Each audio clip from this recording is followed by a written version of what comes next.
जी अस्सलाम वालेकुम, मैं हूँ डॉक्टर नाइला, कंसल्टेंट गायनेकोलॉजिस्ट और इनफर्टिलिटी स्पेशलिस्ट गायनी सोल्यूशन के फ़ोरम से। मैं चूँकि इनफर्टिलिटी की ओपीडी करती हूँ, इनफर्टिलिटी के पेशेंट्स देखती हूँ, तो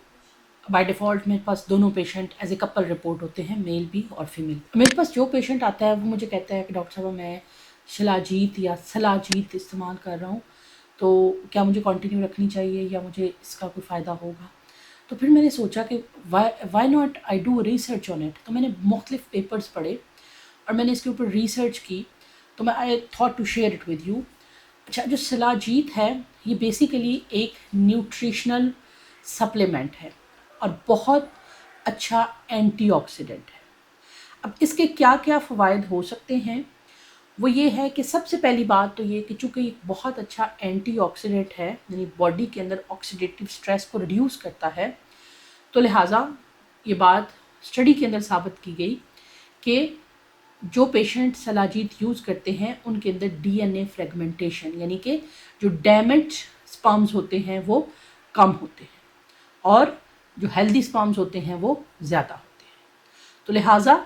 चूँकि इसकी एंटीऑक्सीडेंट जो प्रॉपर्टी है वो रिस्पॉन्सिबल है इसके लिए, तो इनफर्टिलिटी में इसका बड़ा अच्छा रोल है। अगर कोई इनफर्टिलिटी के पेशेंट यूज़ करते हैं तो we ask them to continue it, बशर्ते कि ये इसका जेन्युइनली सोर्स है, क्योंकि ये फैक्ट्री में प्रिपेयर नहीं होती, ये पहाड़ों हिमालयन जो सिलसिला है पहाड़ों का वहाँ से निकलती है और ये असली मिलना बड़ी चीज़ होती है। दूसरी इम्पॉर्टेंट चीज़ क्या है कि जो सिलाजीत या शिलाजीत है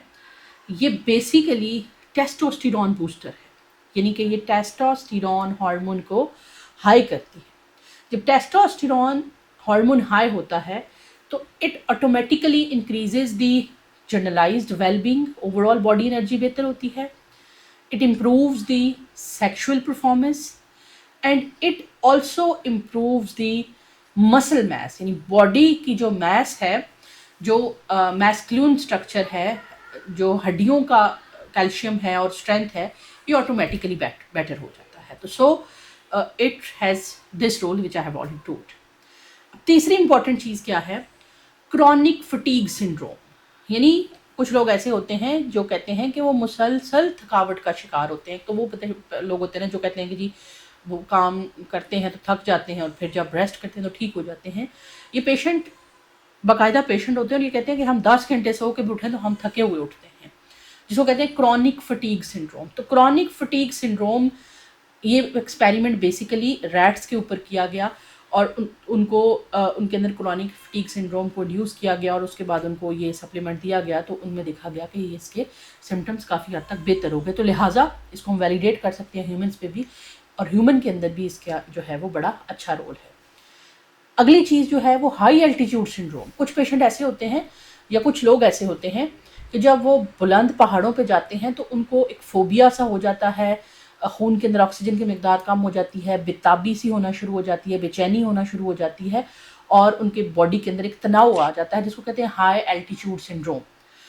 तो लिहाजा ये उन पेशेंट के लिए बड़ी फ़ायदेमंद है। और सलाजीत का बेसिकली जो हिमालयन लोग इस्तेमाल करते हैं वो ज़्यादातर इस चीज़ को ओवरकम करने के लिए करते हैं,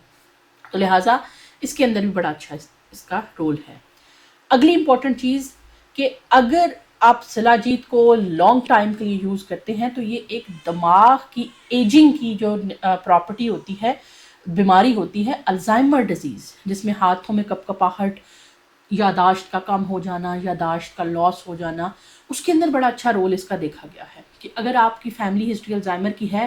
यानी आपकी यह है कि एक उम्र ख़ास उम्र के हिस्से में जाके आपकी यादाश्त ख़त्म हो जाती है, बड़े बुज़ुर्गों में हाथ पाँव में रशा आ जाता है, अल्जाइमर डिजीज़ है, तो आप अगर सलाजीत का इस्तेमाल करेंगे तो अल्जाइमर को ये बहुत ज़्यादा डिले कर देती है, तो उन लोगों के अंदर बड़ा अच्छा रोल है सलाजीत का। इसके अलावा कार्डियक हेल्थ को बहुत बेहतर करती है। कार्डियक हेल्थ को वो किस तरह से बेहतर करती है कि ये वही वाली चीज़ है कि ये एंटीऑक्सीडेंट है और ये एक हाई डेंसिटी लिपोप्रोटीन होती है, उसको ज़्यादा करती है, जो कि खून की नालियों की सफाई करती है, जिसकी वजह से क्या होता है कि नालियों के अंदर क्लॉटिंग का प्रोसेस कम हो जाता है, तो लिहाजा हार्ट अटैक के रिस्क कम हो जाते हैं। अच्छा, यहाँ पे मैं एक चीज़ बता दूँ कि जो पेशेंट जिनको हार्ट की बीमारी है उनके ऊपर भी कोई रिसर्च नहीं है कि वो खाएं या ना खाएं। ये प्रिवेंशन के लिए कि अगर आप चाहते हैं कि मेरी फैमिली हिस्ट्री है इस चीज़ की तो मैं ये अगर इस्तेमाल करता हूँ तो मुझे क्या फ़ायदे इसके मिल सकते हैं। इसी तरह से ایک بڑی اور امپورٹنٹ چیز یہ ہے ایجنگ، کہ اگر آپ اس اینٹی آکسیڈنٹ کو کنٹینیوسلی یوز کرتے رہتے ہیں تو یہ آپ کی ایجنگ کے پروسیس کو بھی سلو ڈاؤن کرتی ہے ان ایوری آرگن. یعنی نظر کمزور آپ کی نہیں ہوگی جو ایجنگ کی وجہ سے ہو رہی ہے. کچھ باڈی کے ٹیشو ایسے ہیں جن پہ ایجنگ بہت زیادہ افیکٹ کرتی ہے، جو کہ بیسیکلی اسٹیم سیلز ہوتے ہیں، جن میں کہ آپ کی آنکھوں کا جو ویژن پروسیس ہو جاتا ہے، آپ کے برین کا جو وہ پروسیس ہو جاتا ہے، سننے کا پروسیس ہو جاتا ہے. ایجنگ کے پروسیس کو یہ کس طرح سے کام کرتا ہے کہ یہ ہمارے جو برین کے سیلز ہیں، جیسے میں نے پہلے بتایا، ان کی ایجنگ کو کم کر دیتا ہے. اس کے علاوہ آپ کی ویژن میں اگر کوئی پرابلم ہے، یہ اوور آل جرنلائزڈ جو آپ کی ایجنگ کا پروسیس ہے اس کو سلو ڈاؤن کر دیتا ہے. تو لہٰذا آپ میں سے کوئی بھی بندہ جو یہ چیز یوز کر رہا ہے اور وہ اوریجنل ہے، کیونکہ اس میں اس کی جینوٹی آپ نے خود ریسرچ کرنی ہے، بیکاز یہ فیکٹری میڈ پروڈکٹ نہیں ہے، یہ پہاڑوں میں ہوتی ہے، اور بہت سارے ریسورس آتے ہیں جو یہ کلیم کرتے ہیں کہ جی ہمارے پاس 100% ہے، اوریجنل ہے. تو یہ آپ نے خود اس کو دیکھنا ہے کہ یہ ٹھیک ہے تو وہ یہ یوز کر سکتے ہیں. ایک چیز جو میں بھول رہی ہوں، میں آپ کو بتانا چاہوں گی، وہ ہے خون کی کمی. جو پرانی خون کی کمی کا شکار مریض ہیں، وہ اگر سلاجید کو استعمال کرتے ہیں تو ان کی آئرن کی جو اس کے اندر کافی مقدار پائی جاتی ہے وہ بہتر ہوتی ہے، خون کے خلیے اچھے بنتے ہیں اور خون کی کمی پوری ہوتی ہے. تو لہٰذا سلاجید کا اگر استعمال آپ کر رہے ہیں تو وہ کسی بھی فارم میں ہو، it can come in the form of capsule, it can come in the form of stick, it can come in the form of syrup, جس طرح سے بھی آپ کو مل رہا ہے آپ اس کا استعمال ضرور کریں. یہ بہت اچھا اینٹی آکسیڈنٹ ہے اور یہ آپ کے لیے بہت فائدہ مند ہو سکتا ہے.